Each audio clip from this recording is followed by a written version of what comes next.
സർവകലാശാല വൈസ് ചാൻസലർമാർ സ്വന്തം കേസുകൾ സ്വന്തം ചെലവിൽ നടത്തണമെന്ന് ഗവർണർക്കെതിരെ കേസ് നടത്താൻ വിസിമാർ യൂണിവേഴ്സിറ്റി ഫണ്ടിൽ നിന്നും ചെലവിട്ട 1,13,00,000 രൂപ തിരിച്ചടയ്ക്കാനും ഗവർണർ ഉത്തരവിട്ടു. കേസുകൾക്കായി ചെലവിട്ട തുകയുടെ കണക്കിനെക്കുറിച്ചുള്ള ഉന്നത വിദ്യാഭ്യാസ മന്ത്രിയുടെ നിയമസഭയിലെ വെളിപ്പെടുത്തൽ റിപ്പോർട്ടർ നേരത്തെ റിപ്പോർട്ട് ചെയ്തിരുന്നു. സാനിയോ മനോമി ചേരുന്നുണ്ട്. സാനിയോ, ഗവർണറുടെ ഭാഗത്തുനിന്ന് നിർണായകമായ ഒരു ഇടപെടലാണ് ഉണ്ടായിട്ടുള്ളത്. ഈ ഗവർണർക്കെതിരെ കേസ് കൊടുക്കാൻ തന്നെ ഇത്തരത്തിൽ ചെലവഴിച്ചൊരു തുക തിരിച്ചടയ്ക്കണമെന്നിപ്പോൾ ഗവർണർ ആവശ്യപ്പെടുകയാണ്. എന്തൊക്കെയാണ് ഗവർണർ പറയുന്നത്? രോഷ്നി, തീർച്ചയായും ഇതൊരു നിർണായകമായ ഇടപെടലാണ് ഗവർണറുടെ ഭാഗത്തു നിന്ന് വന്നത് എന്ന് വേണം പറയാൻ. അതായത് സുപ്രീം കോടതി വിധിയെ തുടർന്ന് വിവിധ സർവകലാശാലകളിലെ വൈസ് ചാൻസലർമാരെ ഗവർണർ അസാധുവാക്കിയിരുന്നു. ഗവർണറുടെ ആ നടപടി ചോദ്യം ചെയ്തുകൊണ്ട് ഈ വൈസ് ചാൻസലർമാരെല്ലാവരും ഹൈക്കോടതിയെയും സുപ്രീം കോടതിയെയും സമീപിക്കുന്ന ഒരു സാഹചര്യമുണ്ടായിരുന്നു. അത് സർവകലാശാലകളുടെ അതായത് സർവകലാശാലകളുടെ ഫണ്ടിൽ നിന്ന് പൈസ എടുത്തുകൊണ്ടായിരുന്നു ഇവർ സുപ്രീം കോടതിയെയും ഹൈക്കോടതിയെയും ഒക്കെ കേസിനായി സമീപിക്കുന്ന സാഹചര്യമുണ്ടായത്.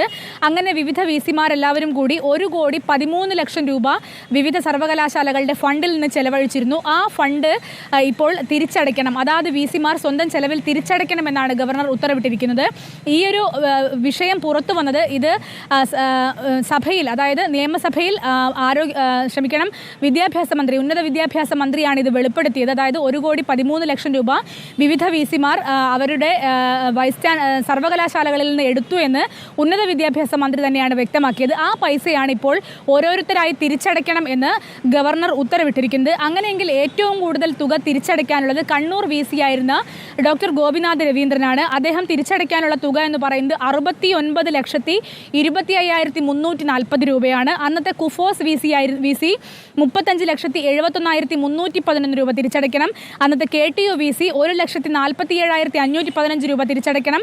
അന്നത്തെ കാലിക്കറ്റ് വിസി 4,25,000 രൂപ തിരിച്ചടയ്ക്കണം. അന്നത്തെ ക്യുസാറ്റ് വിസി 77,000 രൂപ തിരിച്ചടയ്ക്കണം. അന്നത്തെ മലയാളം വിസി 1,00,000 രൂപ തിരിച്ചടയ്ക്കണം. ഇങ്ങനെയൊക്കെയാണ് കണക്കുകൾ വന്നിരിക്കുന്നത്. സർക്കാർ ഉദ്യോഗസ്ഥന്മാർക്കായുള്ള കോടതി വ്യവഹാരങ്ങളിൽ സ്വന്തം നിലയ്ക്കാണ് കോടതി ചെലവുകൾ ഉദ്യോഗസ്ഥർ വഹിക്കേണ്ടത് എന്നാണ് പ്രധാനമായും ഗവർണർ ഈ ഉത്തരവിൽ പറയുന്നത്. ഓരോ വൈസ് ചാൻസലർമാർക്കും ഗവർണർ ഈ ഉത്തരവിൻ്റെ കോപ്പികൾ നൽകിയിട്ടുണ്ട് എന്നുള്ളതാണ്. നമ്മൾ തന്നെ ഈ വാർത്ത റിപ്പോർട്ട് ചെയ്യുകയും ചെയ്തിരുന്നു കഴിഞ്ഞ ദിവസങ്ങളിൽ. അതായത് വിദ്യാഭ്യാസ മന്ത്രി ആർ ബിന്ദു ഈ കണക്ക് സഭയിൽ വെച്ചപ്പോൾ തന്നെ നമ്മൾ ആ കണക്ക് റിപ്പോർട്ട് ചെയ്തതുമാണ്. ഏതായാലും കാലിക്കറ്റ് വിസി ഈ ജൂലൈ 12-ന് വിരമിക്കാനിരിക്കുകയാണ്.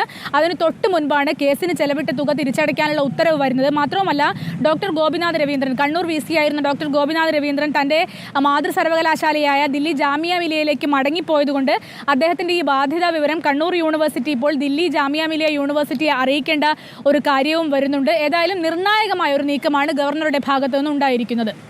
സാനിയോ, ഈ യൂണിവേഴ്സിറ്റി ഫണ്ട് ഇതിന് ഉപയോഗിക്കേണ്ടതല്ല എന്നുള്ളൊരു യാഥാർത്ഥ്യമുണ്ട്. പക്ഷേ ഈ സർക്കാരും ഗവർണറും തമ്മിലുള്ളൊരു പോരിന് ഒരു ചെറിയ ഇടവേള, ഒരു ചെറിയ ശമനം വന്നിരിക്കുന്ന ഒരു സമയത്ത് വീണ്ടും ഇത്തരത്തിലുള്ളൊരു പോരിനായി ഗവർണർ ഇറങ്ങുകയാണ്. അങ്ങനെ കൂടി വേണോ നമ്മൾ ഇതിനെ കാണാൻ?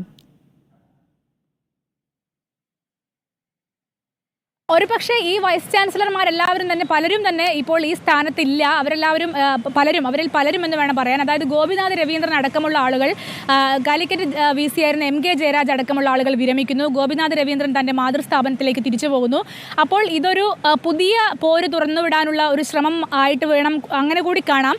ഇതോടൊപ്പം എടുത്തു പറയേണ്ടത് മുഖ്യമന്ത്രിയുടെ പ്രൈവറ്റ് സെക്രട്ടറി ആയിരുന്ന KK രാഗേഷിൻ്റെ ഭാര്യ പ്രിയ വർഗീസിന് കണ്ണൂർ യൂണിവേഴ്സിറ്റിയിൽ അസോസിയേറ്റ് പ്രൊഫസർ നിയമനം നൽകിയത് ചോദ്യം ചെയ്തുകൊണ്ടുള്ള ഹർജിയിൽ കോടതി ചെലവിനായി 8 ലക്ഷം രൂപ യൂണിവേഴ്സിറ്റി ഫണ്ടിൽ നിന്ന് ചെലവാക്കിയതായി കണ്ടെത്തിയിരുന്നു.